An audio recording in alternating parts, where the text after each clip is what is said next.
Well, we said there'd be drama on the final day, and boy, we weren't wrong, were we?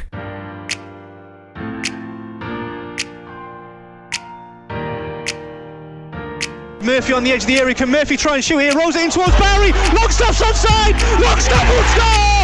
And Mansfield Town are in front! Hawkins tried to play the offside trap with Bill Adams. Now he's from goal, but he makes himself big. And Forest Green Rovers have equalised. That will take them to the top of the table. And Mansfield Town have conceded a poor goal defensively. McLaughlin looking to try and whip it in towards Miller, towards Oates. It might fall for Barry.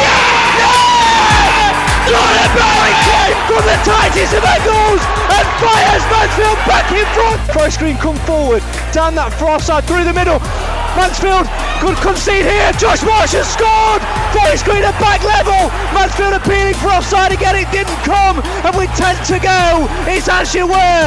Mansfield Town 2, Forest Green Rovers 2.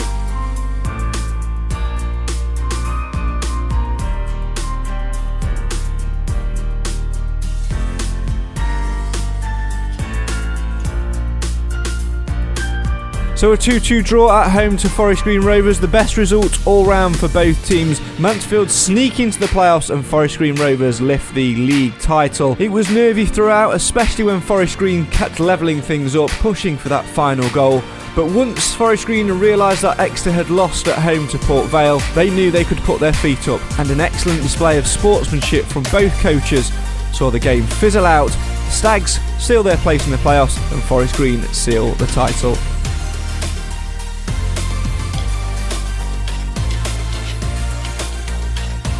Tonight, on the final Sunday sermon of the season, we'll reflect on that Forest Green Rovers game yesterday and take a small look, and I mean small look, ahead to the playoffs. If I'm going to be honest, we weren't going to do a Sunday sermon tonight. We were going to leave it until the middle of the week and try and combine the two, but you guys have been fantastic for us throughout the season, so we wanted to give you one final show. So as always, come and get involved in the comments and have your say on your team. This is the show for the fans, by the fans, and for one final time, football is our religion, One Call Stadium is our church. Nigel Clough, the God we choose to believe in.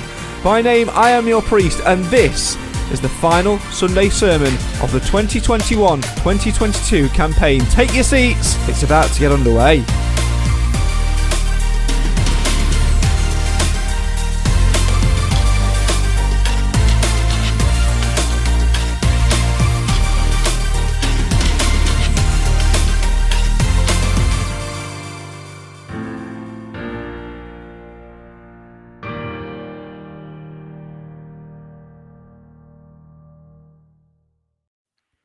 Well, there you have it. The season is over, but fortunately Mansfield Town have got two more games at the very least to try and battle for a place in Sky Bet League One. Hello and welcome to the Mansfield Matters podcast, the show for the fans, by the fans.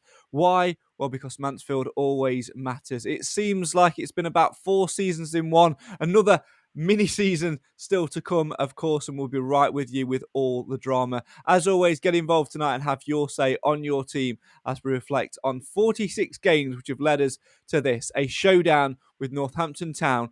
God, it's like being back in 2003, 2004 all over again. What would I have been doing in 2003, 2004? Would have been the summer, wouldn't it, of 2004? I would have been in year 9, I think, at school, choosing my options for GCSE.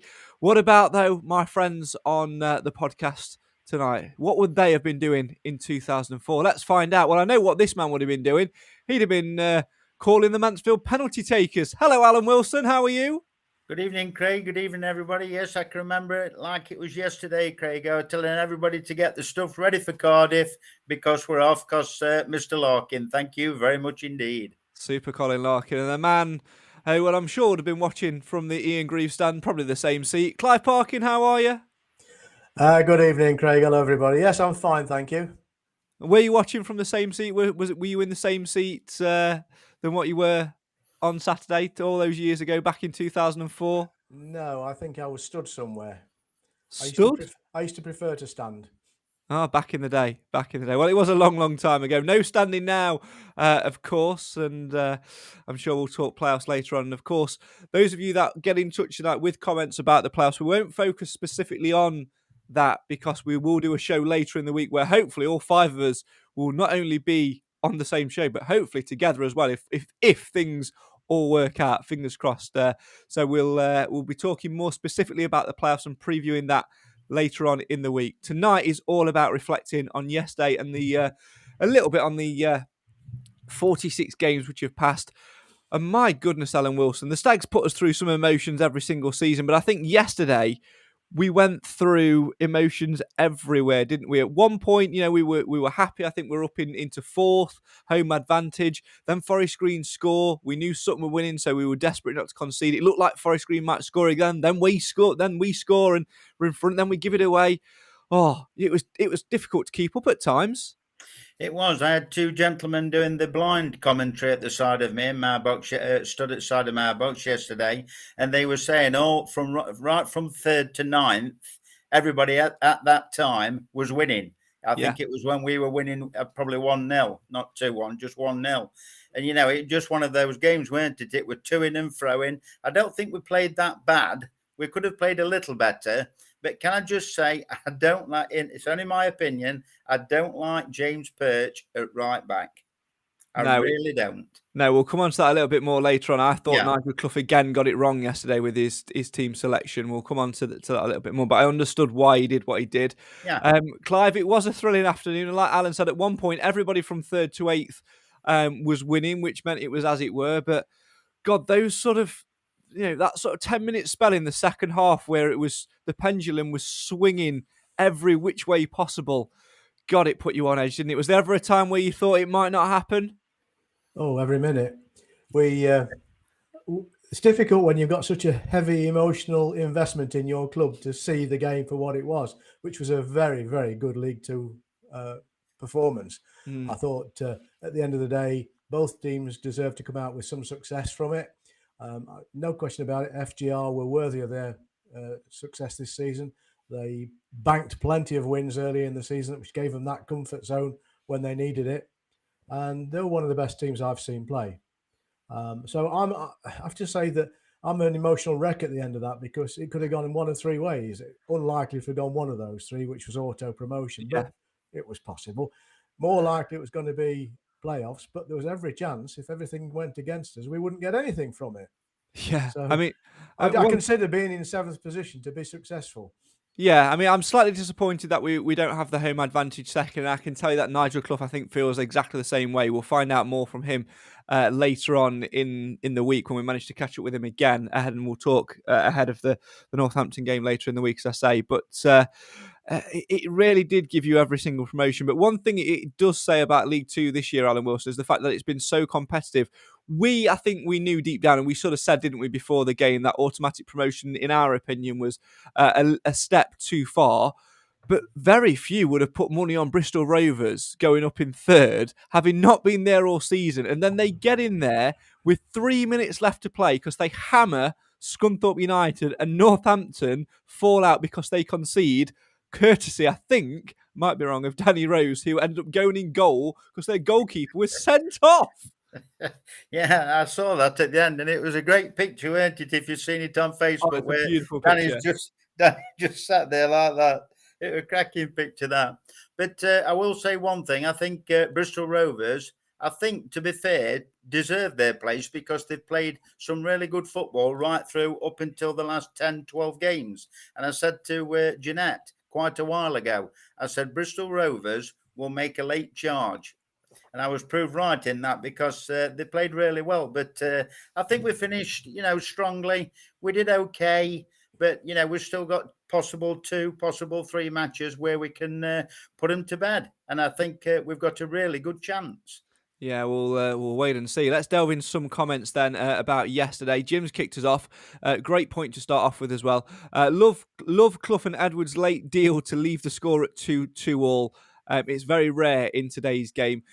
The way that worked out, Clive, I believe it was one of the Forest Green Rovers bench who had seen the result come through from Exeter, or seen that they were losing at the time with about 2 minutes of that game left to play, and they knew that they were fine. They knew that they had won the league at that point with a point, and they also knew that a point for us was also good enough to get into the playoffs. So they said to their manager, a draw is good for both teams. Their manager then shouts over to Cloughie, Are you all right with a point? Yeah. Are you all right with a point? Yeah. Well, let's have a gentleman's agreement then to knock the ball around. I mean, it's a loophole in the law, but I think you've got to applaud that from both sets of coaches, because we could have gone for it, because if we'd have gone for it, we may have well have got the home advantage, but it in the standings by getting 3 points. But it didn't matter because we were in there, and I think that's a big pat on the back for both coaches, both managers. I'm not so sure I applaud fiddling with the rules. I think if it depends what happens behind Mansfield. If the team that was chasing us for that 7th position felt that we'd managed it in some way unfairly, I'd have some sympathy with that thought. I know I would if I thought the teams above us had managed a situation. That's why Northampton are so aggrieved at the moment. And I have some sympathy for them, because there's no way that a 7-0 scoreline, the way it came at the Memorial Stadium, was a natural outcome. And it only happened because of two things. One was that Scunthorpe played the laundry staff, and of course then there's a fan invasion, which gave them another advantage in being to play out, having known what everybody else had done. Now, for credit to them, they scored 7 goals, and even more credit to pick up on Alan's point. They've had a cracking second half of the season, and I think the 3 teams that have got through on autos deserve it. And if there's any consolation, if we don't manage to get out of this league this time, is that we can wave goodbye to 3 M5 journeys next season, because Bristol, Forest Green, and Exeter are 3 journeys I can gladly miss for a season or 2. But the season's not over, is it? We've got every chance, as Alan says, we've got every chance against Northampton. If I had to pick any of the other 3 teams in the playoffs, they would have been the team I'd want. What were your views on it, Alan, yesterday? You might have had a bit of a different view to us down in the PA box. Tim says it's unsporting, but it works. What were your views on it? I mean, for me, I'm not bothered by it at all, because there are so many decisions from the officials this year which we could look back on and go, well, we could have got a point there, 3 points there, and could have finished higher, or even in the auto. So swings and roundabouts in this game. You've got to take what comes your way. That was, in a way, that was my point. But just in front of the box, there was a nucleus of fans shouting to the ref, which I had to smile about. Why don't you blow up now? Why don't you blow up now? It can't blow up now because there's still 4 minutes to go. I mean, he would be in deep water if he did that. So I think they were sort of looking at him, the players that didn't understand what were going off. But once they understood what were going off, they just dropped back a little bit, didn't they? While Manson were playing the ball about. And like you said, we've lost some matches on, decisions with the officials. Personally, I don't think it hurt. It might have bending the rules a little, but I don't think it was cheating. No, it's definitely not cheating. It's maybe a little bit unsportsmanlike, but it's not cheating. At the end of the day, it was for both. It was a result which was spot on for both. For both sides, so I've got no problem in it whatsoever, and I'm sure the officials hadn't either. But great scenes at the end as well, watching Forest Green celebrate a worthy title, I think, in the end, and nice to see the Stags players come and applaud it as well. I thought that was nice little sportsmanship behaviour as well. Let's move to some more comments. Keep them coming in. Roger says Bishop made 2 great saves, but was disappointed when he came rushing out on their second goal. It was a bit of a shame, but Stags got the job done with the playoffs. I thought Bishop had a very good game yesterday, Clive. I'm a little bit in disagreement with Roger on the comment about him coming rushing out. I felt that the Stags back 4 in particular, one of the centre halves, we were trying to play the offside trap too often yesterday, and the golden rule is in football is play to the whistle, and there were 2 times where we didn't, and 2 times we got punished. We could have had a clean sheet yesterday. We could have done, and it was 2 goals that were imminently avoidable. The first one, I think, he was relating there to the keeper rushing out. He was let down by Hawkins. I mean, Hawkins is still trying to get back now for that ball. I thought that he had... What did you do? In that situation, do you hold back and hope you can save it on the line, hope one of the defenders comes back in? Hawkins was never going to get back. I don't think he had much of a choice, but his position wasn't good when he did get there. And the same criticism for the second goal. His position wasn't good, and it made an easy option for the lad who'd only been on a few seconds. But having said that, it's a good point that he made some saves, and he doesn't owe us anything at all this season. The lad's a credit to his profession. Whether he'll ever be, at the top of the heap in the Premier League, I don't know, but he's certainly served us well this year. Yeah, Jamie says you have to admit that it's been a very strong League Two this year, and we did well to finish in the top 7. Roy says, Alan, I do think we miss Hewitt at the back. I do prefer Bowery where he played yesterday. He sort of played on the right-hand side a little bit, didn't he, and sort of closed things off. But let's talk about the back four. I know you mentioned it at the very top of the show, so let's have your opinions on that, because I was very surprised when I saw the team sheet to see the same back four. I would have thought that it would have moved Perch back to centre half and continued with a back four, which essentially did keep 2 clean sheets at home. Yeah, I just think Hewitt is a better proposition there. I've got nothing against Perch. If he puts him centre half and, Hawkins has to miss out either onto the bench or, elsewhere in the team, possibly up front, whatever, I haven't got a problem with that. But I just think Perch because he were getting beaten down that side regularly yesterday. And one of these times when he goes in with these, obviously he's not getting there on time, the tackles. He's not malicious. He's not a malicious player. But if he gets one of those wrong, it could be a potential red card. I know we're all saying that, with Hawkins as well. Yeah. He's been booked and whatever. But I just think we look more balanced with Hewitt there. And like you say, if Perch goes in centre with John Joe O'Toole and obviously Macca on the left, I think Barry could help on the right like he did yesterday. I thought personally he had a slow start yesterday, but that could be with him sitting on the bench for so long. But he came good. And he looked good, especially in the second half. He looked more like his old self.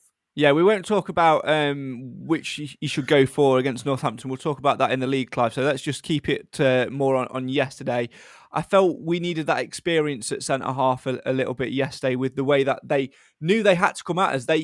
Let's not forget, they won the league title yesterday on goal difference, which is ridiculous. So they knew they had to come out at us. And I just felt that had we had the experience back at centre half with it being Perch and O'Toole, we may have calmed our nerves a little bit. Although that being said, we got the better start, didn't we? It was a very timid start, a very timid game at times.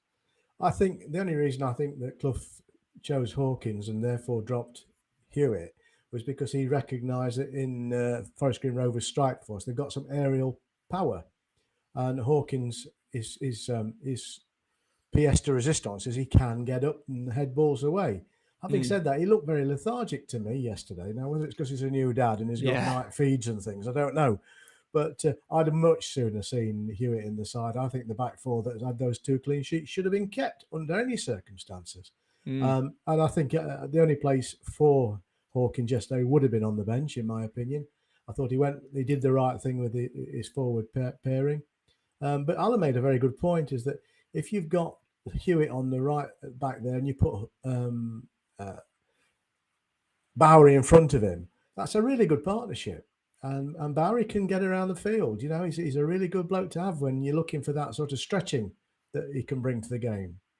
And of course, we know how good Macca tends to be when he's got Quinn in front of him, and vice versa, it's fair to say. So the whole balance was there. And I just don't understand. I really don't understand why he felt the need to change it. But, he's the gaffer. He has to make those decisions. Yeah, that's certainly what he gets paid for. And at the end of the day, he did his job yesterday, and that was to get us in the playoffs. He said to me after the game, I'm going to hear a little bit of it in a couple of minutes, that the objective this season was to get into the top 7, Alan. And all right, it was in 7th place, but they did it, and it's given them a chance. And I think on the whole, yesterday's result, let's not take anything away from Forest Green. Yes, they'd been on a little bit of poor form since they won promotion. I think they'd lost two on the bounce, actually, including a humiliating defeat, actually, up in Barrow. But they were in party mode. They were celebrating, and they were a very, very tough side. And I felt it was a good display of where we were, because Clough was in a bit of a quandary yesterday at points. Yes, we had the 3 outcomes. We were never really hand on heart going to go and get automatic promotion and seal that spot. We blew that on Monday, and when I say we blew it, we did blow it on Monday by being a little bit too negative and changing things. So the thing we had to do was go and play for the playoffs. And when you are playing for the playoffs, you can't massively go gung ho and chuck every player and getting them giving 1,000%, because you've got 2 more games to come. So we had to contend with that yesterday. That's right, and I think as regards of Hewitt, what we think, or irrespective of what we think or not, we've said quite a lot before on this podcast. In previous weeks, we don't see the team train. I know they're not training full gung ho. I mean, Nigel said that quite a few, apart from the ones that aren't playing or in the squad. But we don't see what they're like in week out, do we? They might be. It might have took a little niddle. You just don't know. But I certainly think they look more balanced in that way. But as regards Forest Green, they are a good side. I mean, fair play to them. And I like the fans bit as well. When they came on the pitch at the end and I was saying, can you go back to where you... Now, you see, I've got issues with this because, yes, they ignored you at the start, Alan, and I thought you pitched it wrong. What you could have done, you should have done. Do the attention, ladies and gentlemen. Attention, where, my lovers, if you can make your way back to the stand, we'll bring the trophy back in front of the goal for you, my loves. All right. But they did applaud the Stags fans, which I thought was commendable. Yes, very much so. And I actually also, again, it's testament to the Stags fans this really as well.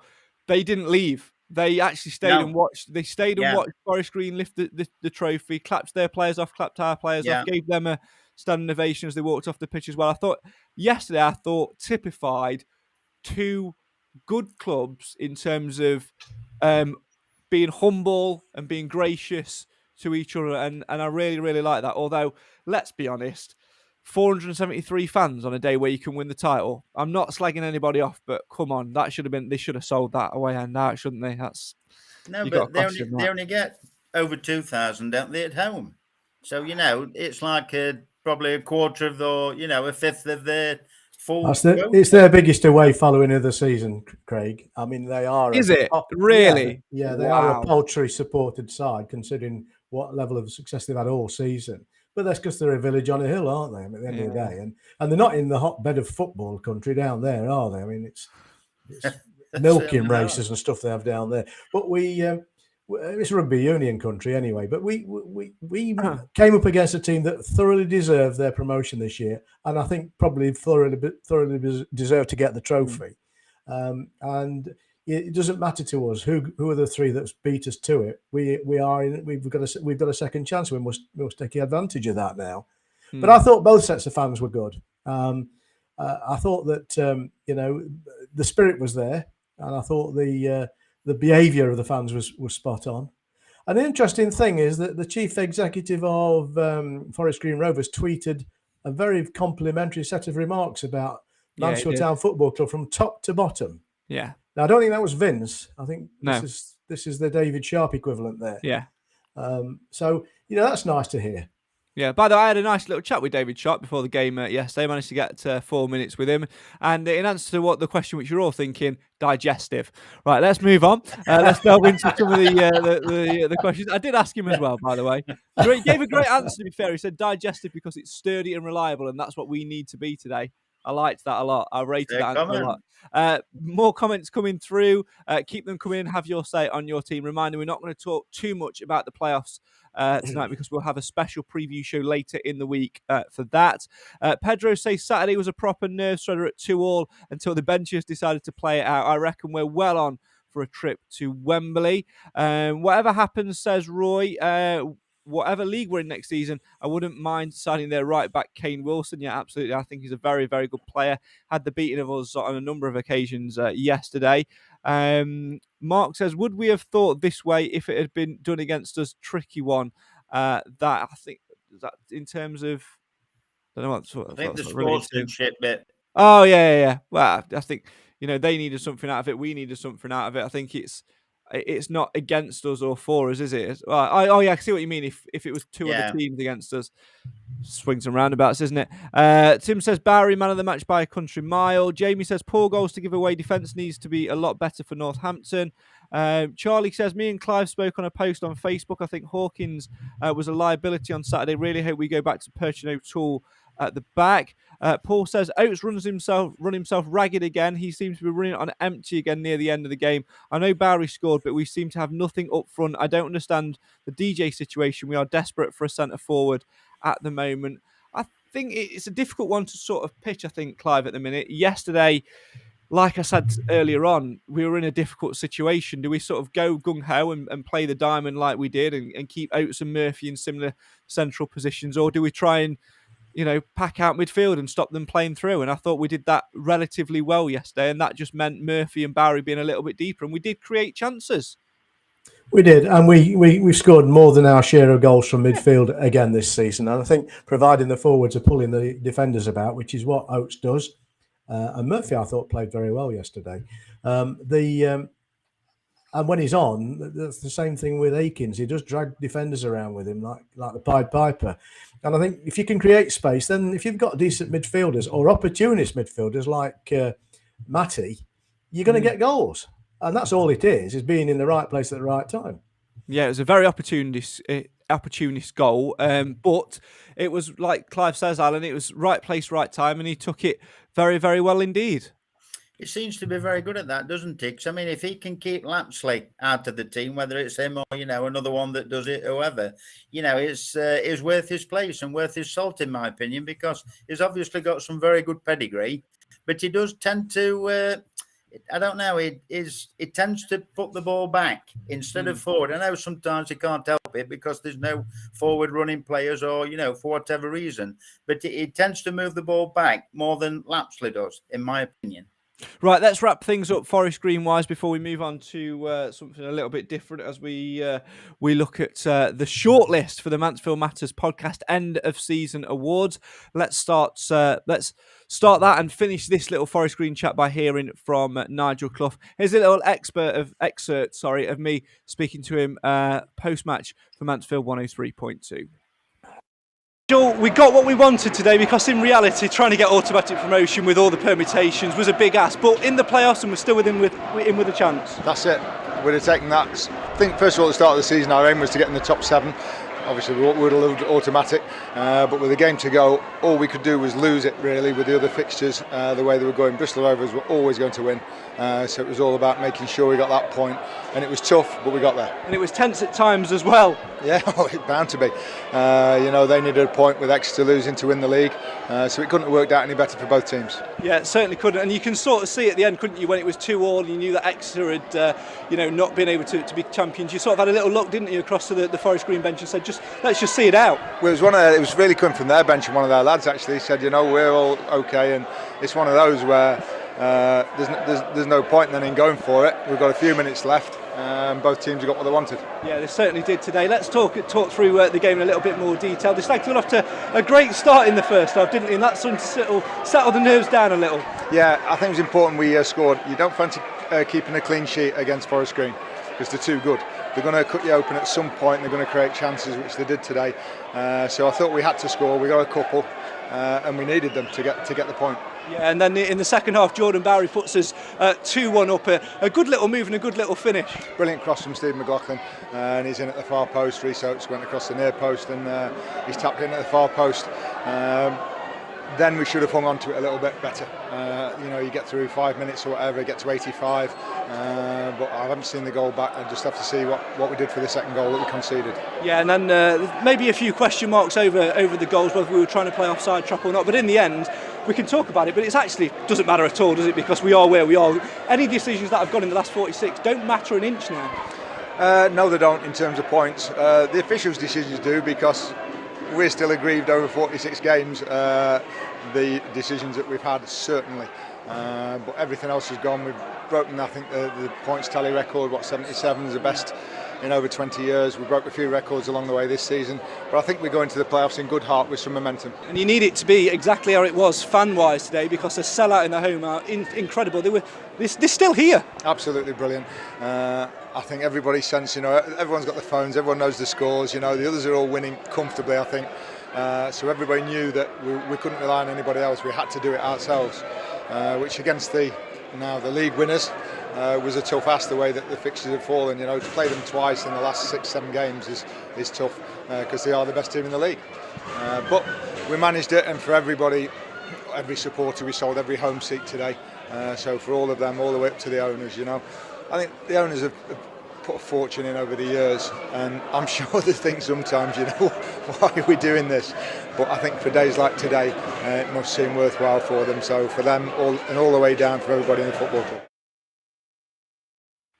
That's Nigel Clough speaking to me post-match for Mansfield 103.2 with the Forest Green players and supporters celebrating loudly in the background, of course. If you want to watch more of that interview, head to I Follow Stags, where you can also see an interview with Stags midfielder Matty Longstaff, who, of course, scored that opening goal, that all-important opening goal yesterday. Andy in the comments says, really proud of the club and supporters yesterday. I've been a season ticket holder since I was 7 in 1976, and this is by far the best atmosphere in match day and all around the club at the same time.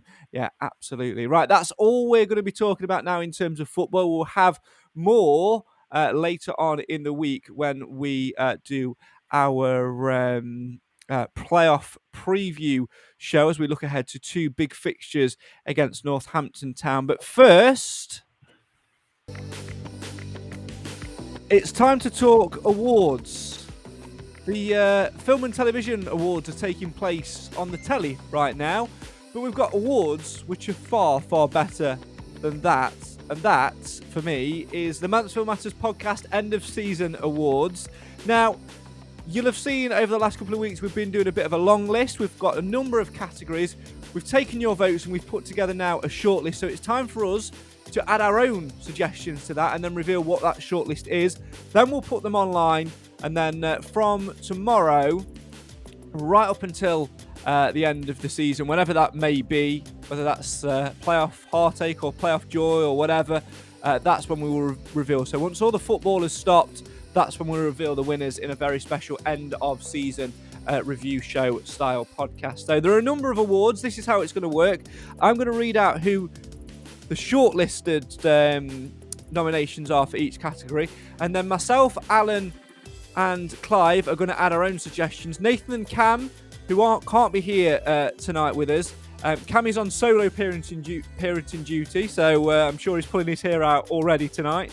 And of course, it's Nathan's first anniversary of being a dad. It's Oliver's first birthday. So from us all here at the Mansfield Matters podcast, happy birthday, Oliver. Happy birthday, Oliver Stephen Edge, because Nathan should have called you after Stephen Quinn and Stephen McLaughlin after they both scored on his birthday last year. Right, they've sent in their suggestions. Let's run through them. We start with the one everybody does, and that is Player of the Season. I can tell you that the shortlisted suggestions, after taking in consideration from Nathan and Cam as well, are Stephen McLaughlin, Stephen Quinn and Rhys Oates. Now, because I like to be objective on this podcast and mix things up, we, as a three, Alan and Clive, cannot choose any of those players who have already been suggested, and we cannot pick a player who we suggest either, okay? So at the end... Bloody hell, let me have first choice then. At the end, there will be six nominees, pretty much in each category. Alan, you are the newest member of the podcast crew, so you on this one get to go first with your suggestion. Clive, by the way, for every single one, I will take the last vote, so it'll alternate between you and Alan to pick to make it a little bit fair. So, Alan, your player of the season vote, it cannot be McLaughlin, it cannot be Quinn, and it cannot be Oates. Well, if I can't have Macca, I will go Hewitt. Okay, Clive, what's your vote? Well, I would have gone Hewitt as well, so I'll have to go Perch. Okay, and my one will be JJ, John Joe O'Toole. So there you go, the six nominees: Stephen McLaughlin, Stephen Quinn, Rhys Oates, Elliot Hewitt, James Perch and John Joe O'Toole. Now the next one is signing of the season. I'll give you a bit of heads up as well. Perhaps don't choose a loanee, because we do have a category for that. We've got loanee of the season as well. Nominees so far, taking into consideration Nathan and Cam's votes as well, are Rhys Oates, John Joe O'Toole and Ryan Stirk. Clive, you get to go first on this one. This is terrible. I was going to go O'Toole. You can't. And I would have had Oates. Can't have that one either. Can't have that one either. Or Stirk. Hawkins. Okay, Alan. It is an awkward one, this. Go for Naughty. I'll go Georgie Lapsley. I know he hasn't played a lot, but I'll go Georgie Lapsley. He's not signing in the Afraid season. you can't. Though. He signed You last can't. year.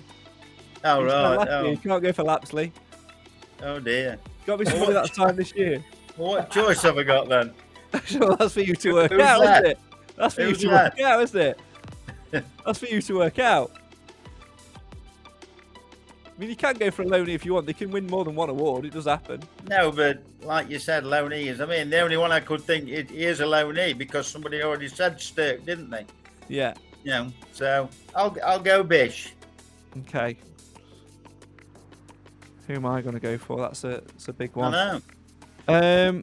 I'm going to go for, technically, and I can get away with this because he did sign this season after his loan spell had expired and joined us on a permanent transfer, Stephen Quinn.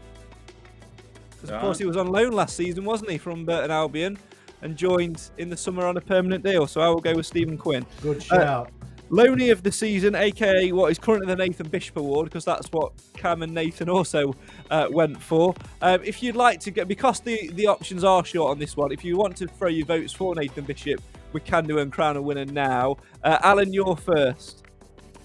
Well, I would have said Bish, but theoretically, mind you know he signed a contract, didn't he, O'Toole? Yeah, he wasn't on loan either. He wasn't on. Yeah, he wasn't on loan. Yeah. So I'm going to have to go Bish. Okay, Clive, are you going to go Bish as well? Well, I've got Bishop and Narty in the frame, so I'm going to go Narty. Oh my God. And I'm going to put on the awards that it's Clive's choice. So Yeah, I would. Oh wow. Just to be objective, I'm going to put Longstaff in there, just so there's more people to vote for. Goal of the season. Now this one's an interesting one because obviously there are lots of goals and people can never remember who they are, who's scored what. The contenders so far, we need to add one each to this. We can't vote for any that have been made, so we're going to have to get our thinking caps on. Rhys Oates against Colchester, the one where he picks the ball up on the edge of his own box, drives down the other end of the pitch and then absolutely bops it in from the edge of the box. George Lapsley's first goal against Doncaster, and then Murphy against Crawley are the contenders so far. Clive, I'll come to you first. Lapsley's second at Doncaster. Alan? Yeah, you just took mine as well, Clive. Thank you very much. You're welcome, Alan. You're welcome.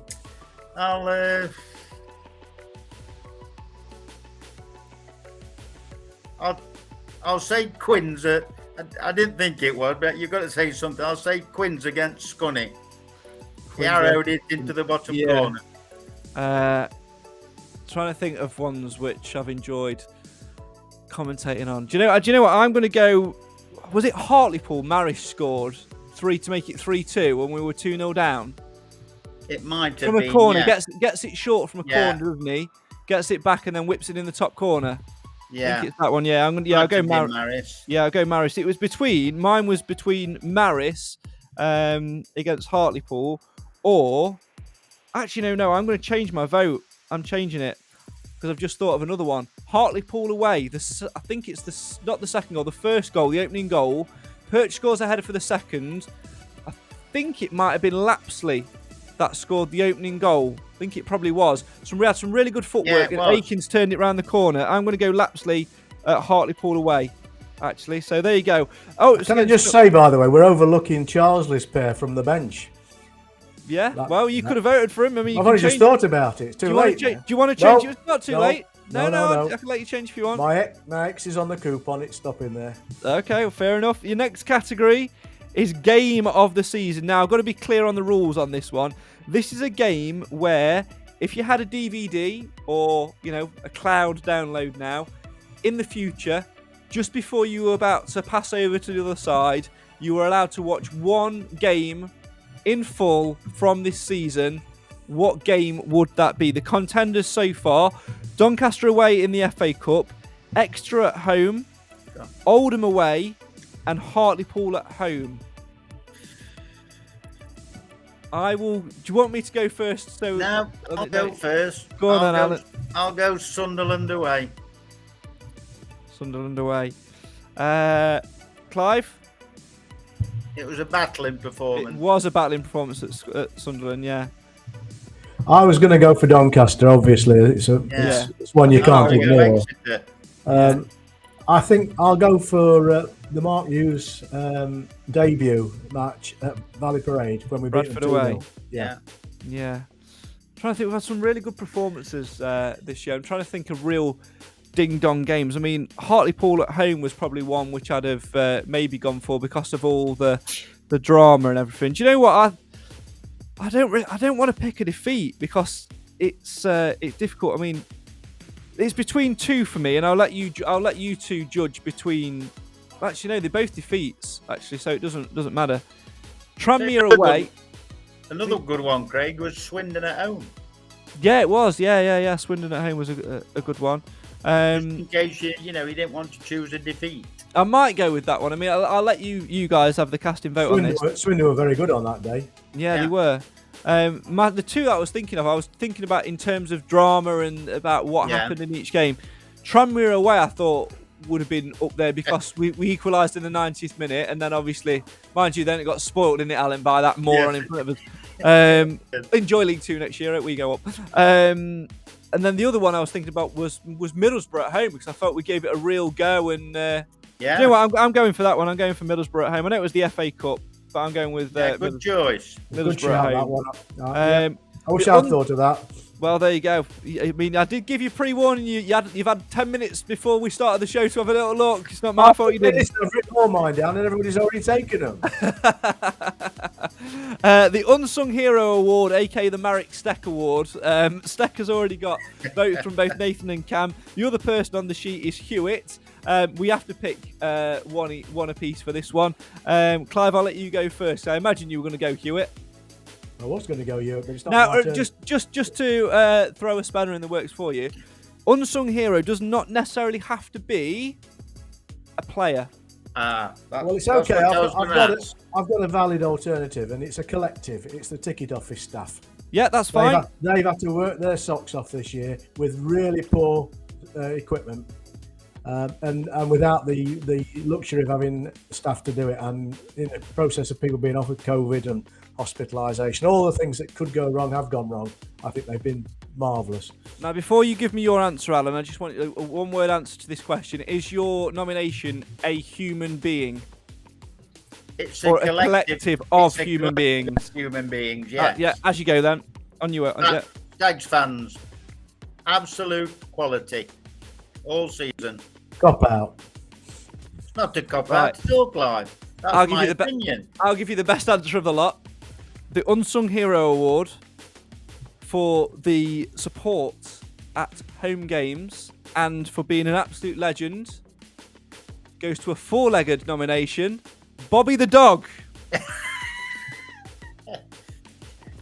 Been at every home game, really nice dog, really well behaved. Bobby the Dog. So there's your nominations for that. Okay, next one is a moment of the season. Now, let me clarify this as well. You can nominate a goal as a moment, but it sort of defies the point of having goal of the season. A moment of the season is one where you look back on, either from a personal level or from a collective of it being a season-defining moment or a moment that you really enjoyed and things like that. So it's a moment of the season which you sort of walked away from, look back on and think, do you know what, that really fills me with pride, it fills me with positive emotions. Does that make sense? Yes. Okay. The nominations so far are, and again, we can't choose these. The first game back, obviously post-COVID. Yeah. The away support at Doncaster. Yeah. Rhys Oates' goal at Colchester. Lapsley's second goal at Doncaster. Yeah. And and the winner at Oldham away. The last few seconds at Oldham away. Yeah. They're the nominations so far. Obviously, we need to add some to that. Clive, I'll let you go first on this one. I've got two. Okay. One is the fish and chips at Colchester. Yeah. They were excellent. But my serious one is the groundsman at Scunthorpe and the way he dealt with the collapsed goal net support and the good spirit he took the ribbing from the Mansfield fans in. Yes. In fact, he basked in it. Full credit to him. He certainly did. So we've got Scully's groundsman in there. Alan, what about you? Moment of the season? Is it going to be? And I think it should be. I mean, if it's not, I'm going to vote for it. It should be. Has been exchanged, surely. No, that one wasn't in my mind. I'm same as Clive. I've got two, and I think I know which one just shades it. The Perch Fitness coming back from that horrific injury, and actually seeing him run out on that, where he did like 5 minutes as a sub. And the other one was the was it 11 or 12 home wins on the bounce? It was 12, wasn't it? For football inside, I will pick the home wins. So you're going against James. I'm just very pleased that he's okay and is playing again. But I'll go for the continuous home wins. Well, that makes it easy for me because that means I will nominate James Purchase for coming back in there. Because I think that was a tremendous moment. We did really, really miss him. And from a mentality side of thing, he's a Mansfield lad, born and bred in the area. Yeah. Obviously got a lot of family and friends in the area. Really influential player for us. And him coming back in, I think, definitely did help us towards the back end of the season. It was brilliant to see that first header that he went up for. Yeah, nutted it away, and it got the biggest roar like we just won the league. So I think, I'm glad you picked that then. Yeah, so I'll go with that one.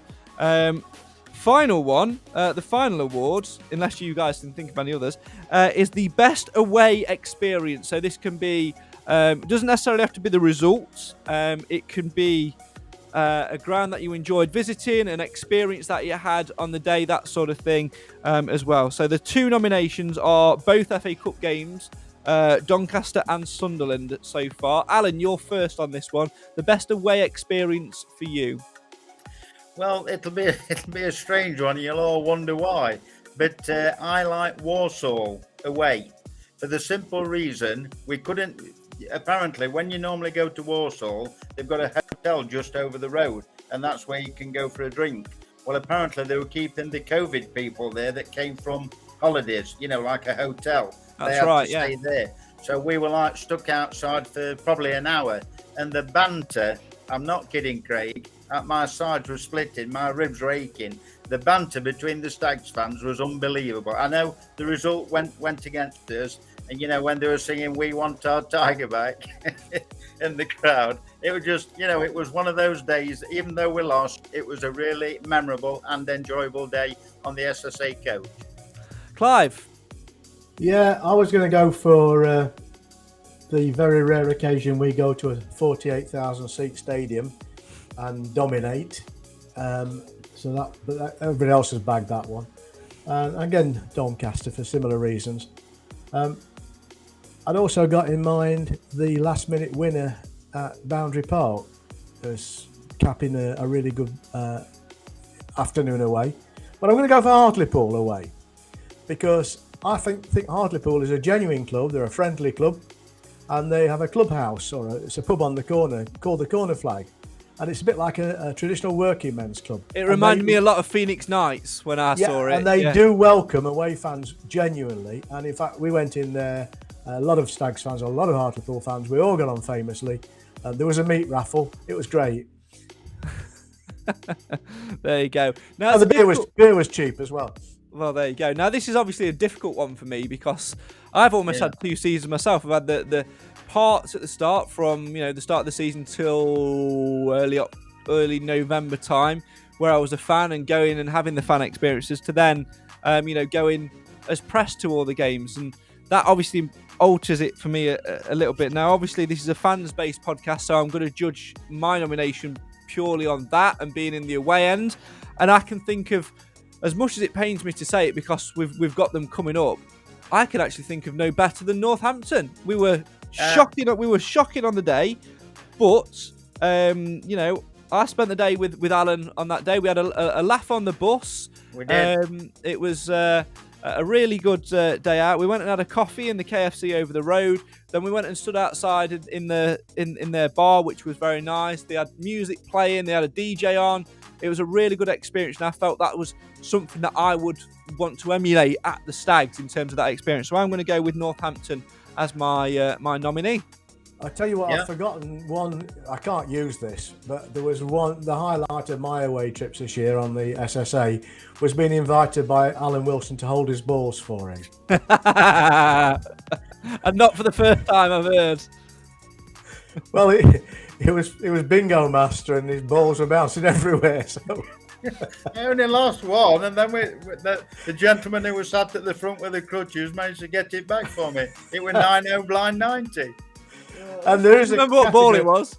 There is a category I think we're remiss in not putting on this list, and that's most improved player of the season. Do you know what? You've taken the words out of my mouth. When I put this together, I did want to sort of collaborate a little bit. So I was going to ask if there are any other categories which, which you'd like to suggest. So, Clive, you suggested improved player. Hewitt. Okay. And your nomination is going to be for Hewitt. And there's only going to be 3 nominations for this because it's me, Clive, and Alan. Alan, you're going to go next. Your nomination for most improved player? It's obviously got to be at Mansfield now, obviously. Yes. Yeah. So I would have said James Clark. Yes. Who's gone to Solihull Moors, very good player. But I'll go Jordan Barry. Yeah, Jordan Bowery. Probably taken mine off me, to be fair there. Sorry. No. Absolutely Clark took mine. Most improved player. Do you know what? I'm going to go Stirk, actually. Yeah. I'm going to go Stirk. And I'll tell you for why. Because I remember when we first started doing this podcast at the start of the season, we were saying, great young talent, but he's a bit part. He's only good to be a bit part player and come off the bench for 10, 15 minutes or so. And actually, towards the core of our run, he was absolutely tremendous in there. So I'm going to go for Ryan Stirk. Now, Clive has nominated a category, Alan, so I'm going to offer you the chance to do that. If you'd like to add a category in there, you can, and you can nominate the first person as well. It can be any category you like. It doesn't have to be footballing reasons. It can be left field. It can be anything you want. Absolutely anything. Other than Podcaster of the Year, because we do have a vote for that. And Alan, you're probably going to win it. He's got his own fans group. It's ridiculous. He's got a big family. Keeps refreshing the internet.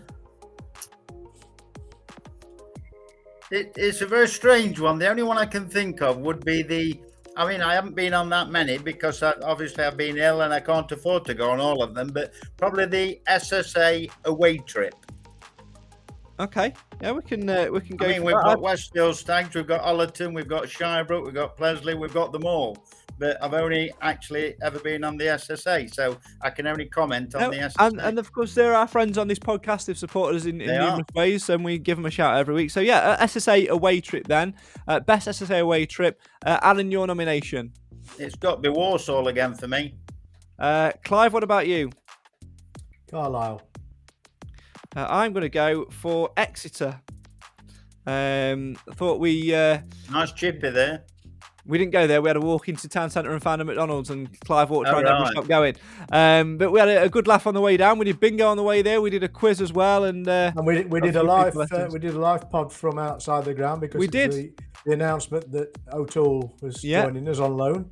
Yeah, on a short-term contract. Yeah, not on loan, but yeah, actually, I remember it well. It was very, very good indeed. I don't have any categories to add, to be honest, because the only one I would do is your guys' favourite commentary, but that's too much far self-indulgent for me. It's not for me, so we're not going to do that. I think we've got enough categories there to be going on with. Really enjoyed it as well. So let's run through the categories and the nominees for this year's Mansfield Matters End of Season Podcast Awards.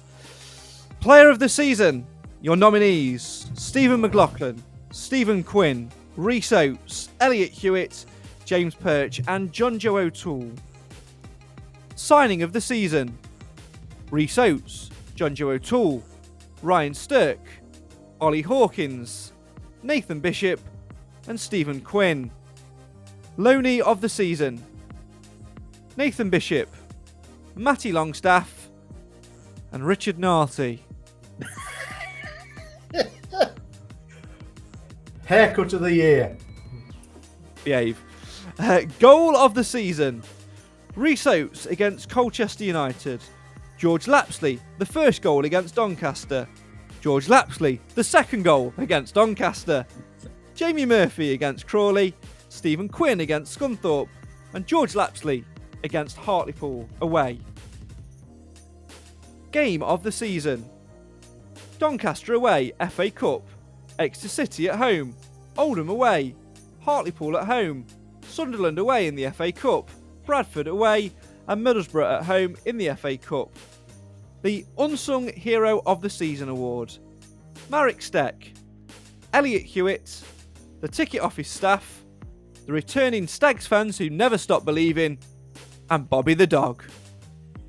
Moment of the season. The first game back. The away support at Doncaster Rovers. Rhys Oates' marvellous goal against Colchester. George Lapsley's second goal at Doncaster. The 90th minute winner at Oldham away. The Scunthorpe groundsman fixing the net. 12 home wins on the spin, smashing a club record. And James Perch coming back and winning his first header like we'd won the league. The best away experience. Doncaster Rovers. Sunderland. Walsall. Hartlepool United. Northampton Town. The most improved player of the season. Elliot Hewitt. Jordan Bowery. And Ryan Stirk. And finally, the SSA away trip. Walsall. Carlisle. And Exeter. We'll put the shortlisted categories on our website for you to vote on in the coming days. You'll have right up until the end of the season, once that final full-time whistle is blown, whether that be in the playoff semi-finals or not, to get your votes in. And then we'll reveal the winners at the end of the season awards show. All that's left for me to say is that we'll, of course, will be back on probably Wednesday. We'll let you know on our social media pages for our preview to the Northampton first leg in the playoffs.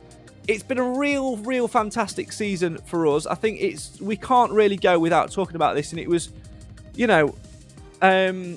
it's voted for in the moments of the season, and that is the fact that this season was the first year back, the first full season back after the pandemic, where fans were allowed back in.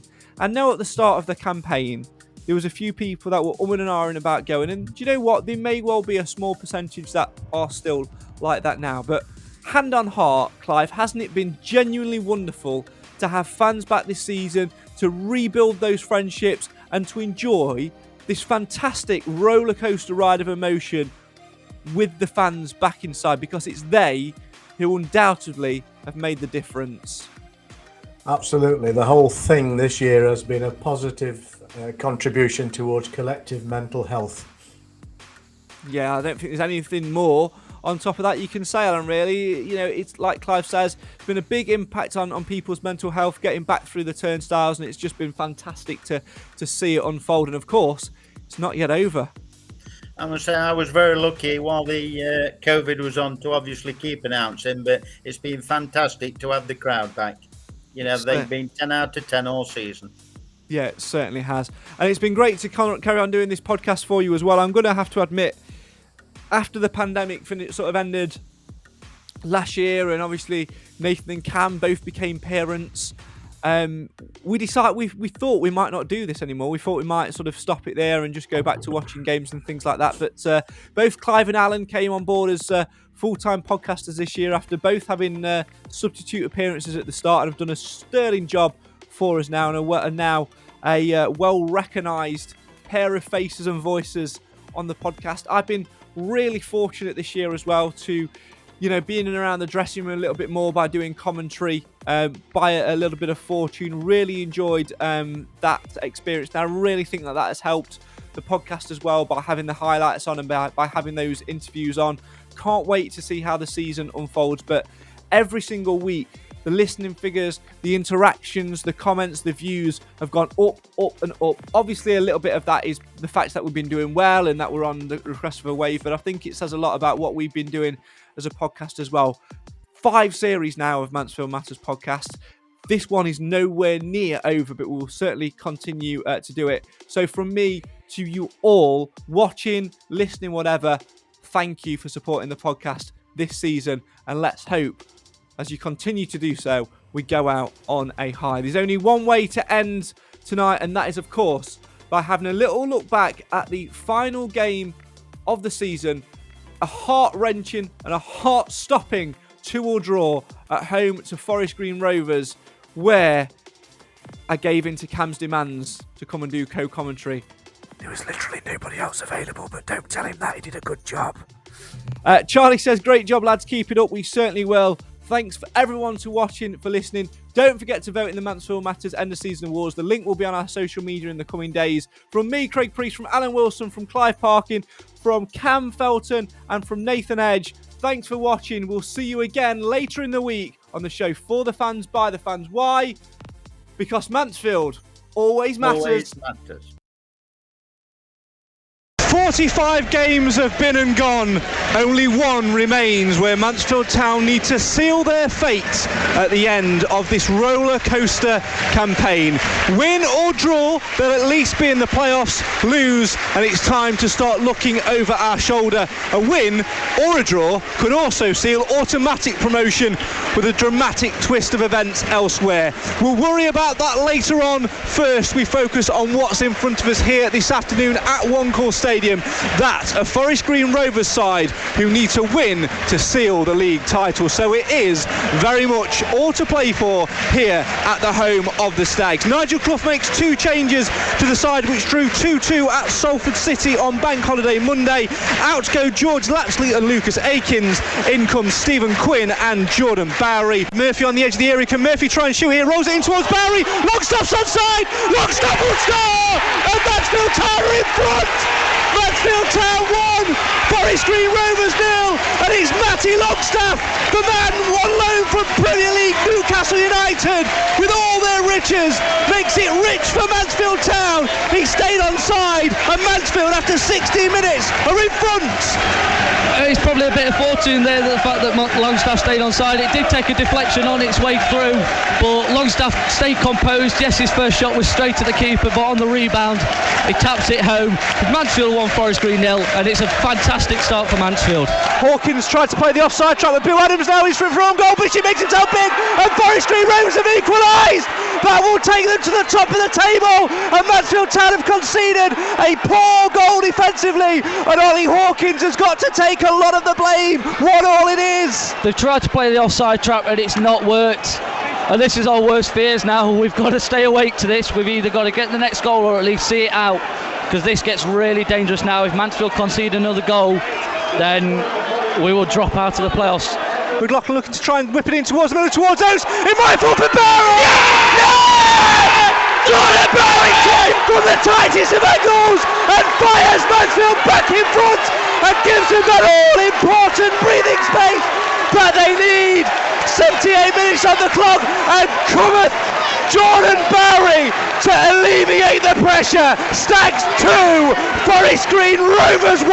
Brilliant from Mansfield. It's a fantastic ball from Stephen McLaughlin there. Reece Oates is driving in the middle and can't quite get to it. He's gone down injured. He seems to be all right now, but there's Jordan Bowery at the far post to turn it home. Forest Green come forward, down that far side, through the middle. Mansfield could concede here. Josh Marsh has scored. Forest Green at back level. Mansfield appealing for offside again. It didn't come, and with 10 to go, it's as you were. Mansfield Town 2, Forest Green Rovers 2. Josh Marsh off the bench 2 minutes ago and makes it 2-2. And Stags again, the masters of their own undoing. 30 to go. The Stags fans screaming for the whistle to be blown. The Forest Green Rovers fans screaming for it too. This is a magical day in Sky Bet League 2. Forest Green happy. They'll go up as champions. The Stags will be in the playoffs. They'll probably take on Northampton at home first. Here is Hewitt. Now Reece Oates. 20 seconds to go. Hewitt has the ball. Now O'Toole on the edge of the Mansfield area. There's the whistle from the referee. And the Mansfield players celebrate because they extend their season. They're in the Sky Bet League 2 playoffs. It's a point for obviously both sides. We're still waiting on this extra result, so Forest Green have got a very nervy wait. Yeah, they played the 90 there. They're into added time. They are a goal down at home to Port Vale though. And there you go, this full time. Forest Green Rovers players celebrate winning the league title in front of their fans. The Stags fans and players stand and applaud as well. A great day all round, and a result which both sets of fans and both sets of players and coaches would have wanted.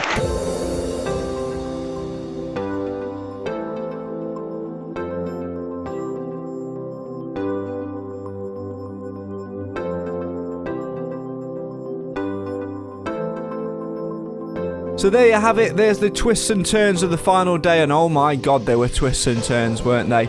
1 minute the Stags had the home advantage, the next minute they were looking over their shoulder. 1 minute Forest Green were second, the next minute they were top, then they were second again, then they were top again.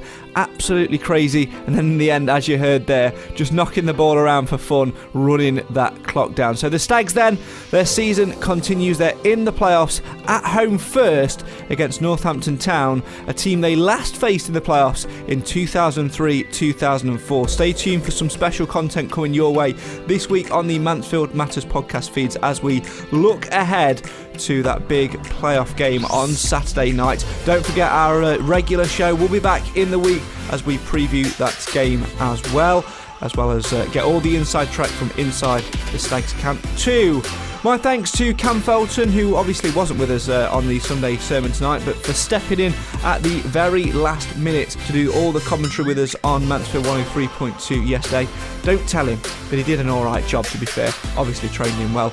As always, my thanks to the rest of the podcast panel, to Clive, to Alan, and to another man not with us tonight, obviously on parent duty. It is his son's birthday, so Nathan Edge, well done for completing a full year as a parent, and happy birthday to Oliver as well, although we will never let you forget, Nathan, that you should have named him Oliver Stephen after Stephen Quinn and Stephen McLaughlin scoring on the final day of the season last year. We'll let you off this time round though, we'll let you off. I'm sure we'll see Nathan and Cam as well as Clive and Alan in the week as we look ahead to that Northampton game. All that's left for me to say is 2 more games at the very least for the Stags. Let's sit back and enjoy the ride. And to you guys for supporting us all throughout this season, all I need to say is thank you. 2 more games to go. Strap yourselves in. The roller coaster continues.